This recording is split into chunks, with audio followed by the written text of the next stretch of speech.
হ্যাঁ, বলছি শেখ মানে আমি যেমন আমাদের পাড়ার কেউ প্রতিবেশী আছে, কোনো ইয়াং ছেলে, তাকে দেখি যে সে ফোন মানে নামাজ সেরকম তো পড়ে না, নামাজ পড়তে আসে না।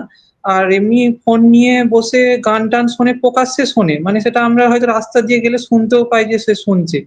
এবার এক্ষেত্রে আমার কাছে হয়তো কোনো সময় আসে যে রিচার্জ-টিচার্জ করে দেওয়ার জন্যে ফোনে, তার ফোনে। এবার আমি যেহেতু জানি যে সে ফোন নিয়ে এইসবই কাজ করে, সেক্ষেত্রে কি আমার রিচার্জ করে দেওয়াটা ঠিক হবে? দেখুন, ফোন ব্যবহার হয় বিভিন্ন কাজে।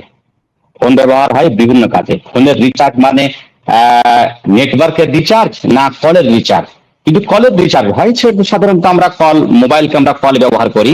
আর সাধারণত কল খারাপ কাজে ব্যবহার হয় না। আর সাধারণত কিন্তু অনেক লোক আছে যারা মোবাইলে কলেও খারাপ ব্যবহার করে।